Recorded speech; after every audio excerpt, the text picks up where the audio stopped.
Hey my loves, this is another VR to the tag Top Tarot Trumps, started by lovely Marsha of Musings by Marsha. We're currently up to the Hanged Man. So I'm going to be talking a little bit about what the Hanged Man means to me and showing some of my favorite examples from different tarot decks. Let's get into it. This is one of those cards that I think relies a lot on context for its interpretation. So there are a few common interpretations that are definitely applicable. One that you'll often see is change of perspective, because obviously this figure is upside down. I definitely think that's valid. Another one that comes up a lot is this idea of waiting or delays or things you'd associate with this state of suspension. For me, the meaning that I find comes up most often is actually acceptance. So this figure is calm while being either, executed or punished. So to me, that reads as really the ultimate in acceptance, which is the acceptance of pain or persecution or even death. So this could be literal. We could be talking about the acceptance of our own mortality or of physical pain that we might be experiencing, but it could also be more metaphorical, of course. There's an aspect of social punishment to this card, so a person being kind of persecuted or ostracized or judged, maybe for who they are or what they believe. So you can see that kind of in any case, this figure is accepting these consequences calmly. Because really, what good would kicking and screaming be? The way that I see it, it's talking about a choice that we all have at basically any moment.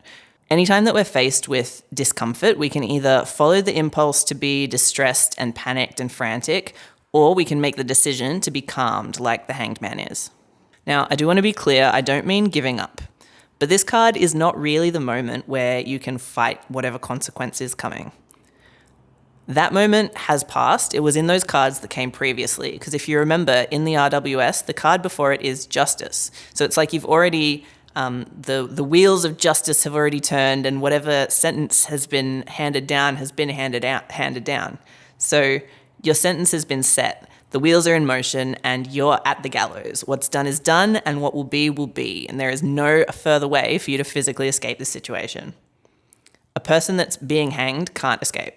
So it's already been decided and you can't escape the situation. So your only choice that's left is your own attitude and your own response. You have the choice whether to panic and have your last moments be an expression of fear or to remain calm. I think if we're looking at this literally of people who have been executed, some very famous last words have been said right at this kind of hanged man point. Right before, they're to receive their punishment, people who maintained their composure in the face of pain or death, and they said something that was scathing or memorable in their final moments. Like, that's the kind of thing that goes down in the history books and can change the course of history even. I think I'd be a bit remiss if I didn't mention Australia's own little example, Ned Kelly, who supposedly his last words were, "Such is life," and that's become a bit of a slogan of defiance and rebellion. You find it everywhere, from tattoos to stubby coolers. So basically, "such is life" is now something that I have a bit of an association with the attitude and the overall energy of the Hanged Man, whether I like it or not. So the first card that I want to show today is this one from the 8 Coins Tattoo Tarot. I put this one first because I think getting tattooed is, at least to me, really illustrative of a Hanged Man moment. Especially for larger pieces. Sometimes you're sitting for several hours at a time and it really hurts. Like, don't believe anyone who says that it doesn't. So all you can do in those moments is control your own attitude and your own responses. You can't really get up and physically move away every single time that it hurts, because you'd basically never be able to finish it. You can't yell and hyperventilate and react in that sort of way, because that's just going to throw you into a panic and give you a really awful experience. And again, you probably wouldn't ever be able to finish the tattoo. So really your only option is to reach this state of acceptance. It hurts, but you signed up for it. So you take your deep breaths and you just accept the process as it is, knowing that it will eventually end. I think that's sort of reflected in this artwork as well. This figure is actually holding on to the rope. So there is a kind of element of it being perhaps a voluntary position. The guidebook really emphasizes the idea of pause and taking stock of things in between times of action. So I think that's a nice one to start off with.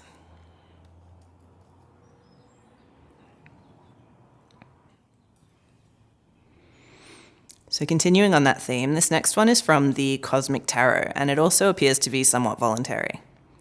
If you've watched Marsha's video on the Hanged Man, there is a bit of a mention of the fact that this is a yoga pose, and it seems to me like there's a lot of Hanged Man cards in different decks that take inspiration from this yoga pose. So that's what I see in this card. I see that this person is attached to the tree just by having their foot hooked over this branch. So there's no binding rope or anything that's forcing them to be here. It's like they've taken this position especially for the kind of challenge of it and the new perspective that it's going to offer. I can't say I've performed any kind of inversions like this myself, but I do presume there's a bit of both a degree of effort and discomfort that accompanies or maybe precedes the benefits of the inversion. So the effort that it would take to get into this tree and the pressure of maybe the foot on the branch, these are kind of worldly concerns or preconditions that are necessary before arriving at the new experience or perspective that happens once you're in that pose. So it's like the enduring what it takes to get there to reach this position of a new perspective.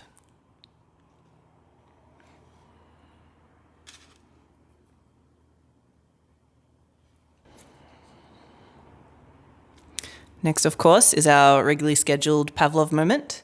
As well as the art being gorgeous, the book's description for this one is really wonderful.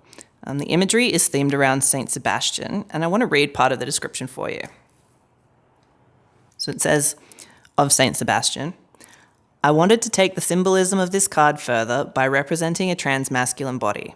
His chest is draped with bandages that unwind as if to release him from their trappings, and his face is that of divine ecstasy, to symbolize the euphoric point of personal freedom and acceptance. There's another beautiful line right at the end of the description that says, it is a kind of transformation that feeds upon hardship, which teaches us that a worthwhile thing rarely comes easily, but that the pain is worth it in the end. So I think, of course, that is a uniquely queer perspective on this card, which I do love, and then just the beautiful sort of art style and means of illustration. As always, we have this kind of cherry blossom tree. There's a bit of a reference in the text to Odin as well. So one of my favorites for sure.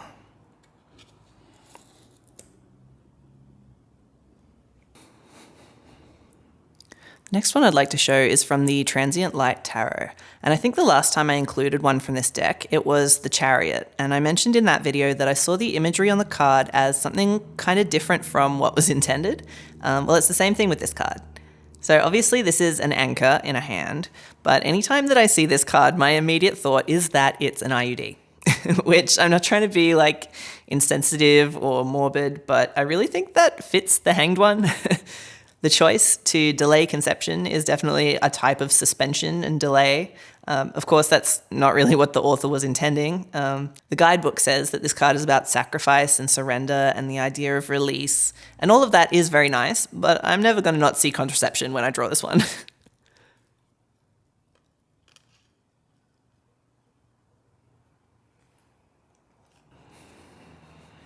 And to finish up, we have some critters. So this is from the Animal Totem Tarot, and these are honeypot ants.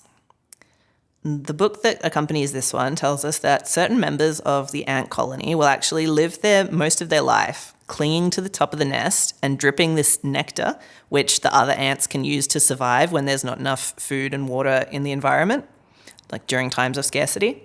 So it's about sacrifice and about destiny as well. There's a really nice quote in the book from this one as well that I'd like to read to you. So the quote from the guidebook says, "The larger purpose is not always obvious to those closest to it. However, with a sense of detachment, one can easily decide to allow the larger story to unfold without struggling against one's part in it. For there is a certain amount of liberation in one's ability to let go and let God." So I think that is a beautiful place to close this one out. Thank you again to Marsha for starting the tag Top Tarot Trumps. Go and have a look if you haven't already at all of the other amazing channels that are participating in this tag. I'm having so much fun learning everyone's different interpretations of all the different cards. If you're not already, please subscribe. If you are, thank you. That's very cool of you. Thanks for watching, and I will see you in the next one. Bye.